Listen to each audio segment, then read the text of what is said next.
मित्रांनो, आपल्याकडे एका कस्टमरची कंप्लेंट आली होती की त्यांच्या कॅशू फॅक्टरीमध्ये हा जो एक कलर सॉर्टर आहे, या कलर सॉर्टरच्या मशीनच्या बॉडीमध्ये हलकासा करंट येतो आणि शॉक लागतो, अशी कस्टमरची कंप्लेंट होती. मित्रांनो, एक सांगायची महत्त्वाची गोष्ट म्हणजे हे जे सॉर्टर मशीन असतात, जे कॅशू फॅक्टरीमध्ये असेल किंवा राईस मिलमध्ये वगैरे यूज केले जातात, हे खूप सेन्सिटिव्ह असतात.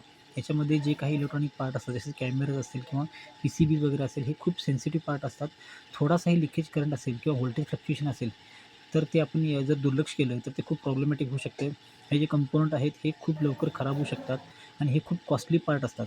या मशीनमध्ये हा असा लिकेज करंट आहे, तो का आहे आणि त्याच्यावर आपण सोल्युशन काय काढलं ते आपण आता बघूया. सर्वात आधी आम्ही काय केलं, न्यूट्रल आणि अर्थमध्ये आपण व्होल्टेज चेक केलं. न्यूट्रल आणि अर्थमध्ये व्होल्टेज किती आपल्याला दाखवतं आहे मल्टीमीटरमध्ये, 23 व्होल्ट इतकं व्होल्टेज दाखवत आहे. तर 23 व्होल्टमध्ये ॲक्च्युली खूपच जास्त व्होल्टेज आहे न्यूट्रल आणि अर्थमध्ये.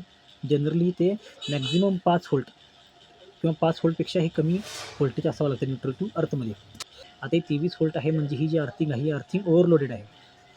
हे पूर्ण फॅक्टरीचा जो जे काही मशिनरीज आहेत, त्या सगळ्याचं कॉमन अर्थिंग एका अर्थिंगमध्ये देण्यात आलेलं आहे आणि याच अर्थिंगमधून आपल्या कलर सॉर्टरला अर्थिंग प्रोव्हाईड करण्यात आलेली आहे. त्यामुळे आपल्या कलर सॉर्टरला तो प्रॉब्लेम येत आहे. आता आम्ही यावर सोल्युशन काय काढलं, आम्ही एक सेपरेट अर्थिंग या कलर सॉर्टर मशीनला प्रोव्हाईड केली आहे.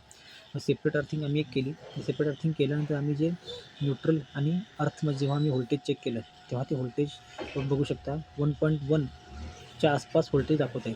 हे खूपच चांगलं अर्थिंग आपलं झालेलं आहे. म्हणजे 2 व्होल्ट जनरली कलर सॉर्टर मशीनला मॅक्झिमम 2 व्होल्ट इतकं व्होल्टेज चालतं. 2 व्होल्टपेक्षा जास्त या मशीनमध्ये चालत नाही. तर आपण 2 व्होल्टपेक्षाही कमी व्होल्टेज आपल्या अर्थ आणि न्यूट्रलमध्ये आपल्याला मिळत आहे. त्यामुळे हे अर्थिंग केल्यानंतर आम्ही जेव्हा मशीनला लिकेज करंट वगैरे चेक केलं, तर लिकेज करंट वगैरे मशीनमध्ये काही नव्हता आणि मशीन प्रॉपरली वर्क करत होती.